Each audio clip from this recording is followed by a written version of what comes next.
Nyak and the Forbidden City. Nyak was a fearless explorer. He took immense pleasure in traveling, uncovering new mysteries, and sharing his tales with friends. Stubborn as he was, he relished defying prohibitions. The more something was forbidden, the more tempted he was to do it. One evening, as he sipped his drink alone in a bar, he overheard an animated conversation at the neighboring table. That was how he first heard of Anjay Babé, the mysterious Forbidden City. "They say it is invisible," an old man declared gravely. "Yet you can distinctly hear children playing, women pounding rice, sometimes even distant chants echo in the air. But if you approach, everything falls silent." A heavy silence followed before the man concluded. "This city is forbidden. No one must go near it." He had just uttered the very words one should never say in front of Nyak. His heart raced. He jumped to his feet and declared boldly, "I will discover this city, and if I become the first to lay eyes on Anjay Babé, it will be an unprecedented glory for me."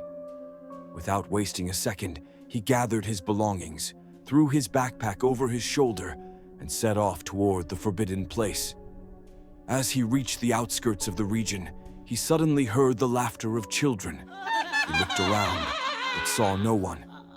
A few steps further, he heard the rhythmic pounding of a mortar crushing rice. Yet again, not a soul in sight. That was when he crossed paths with a young woman returning from the well. He halted her with a gesture. "Do you hear that?" he asked. Intrigued, she stopped and listened with him.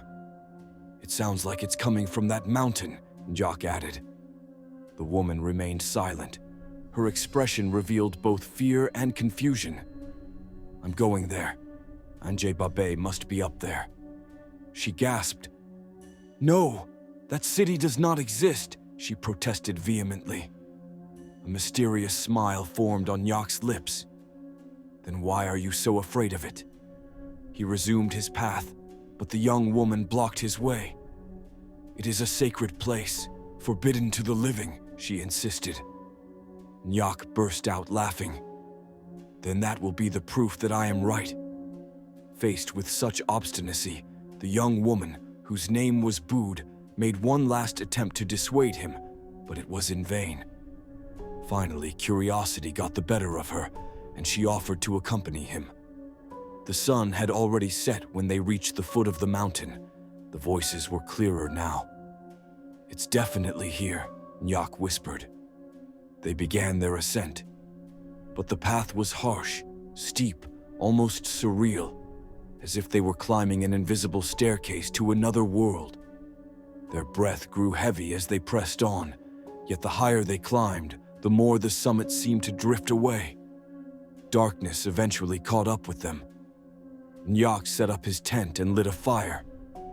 "Tell me, what places have you explored?"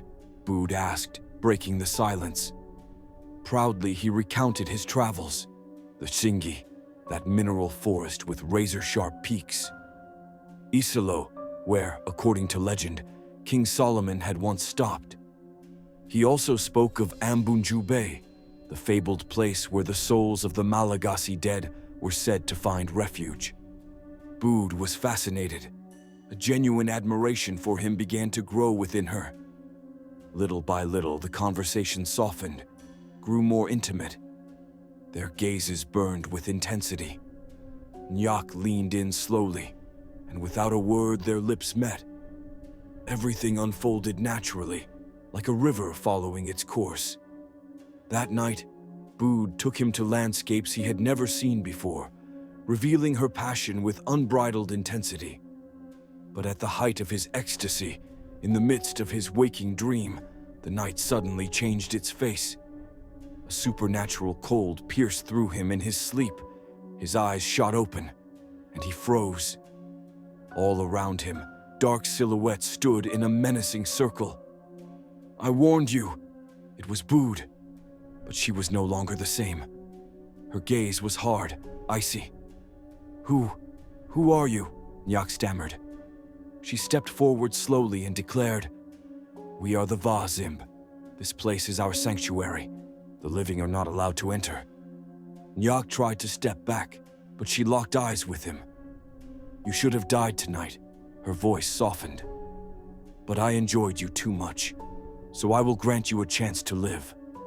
Before he could react, a searing pain exploded in his back.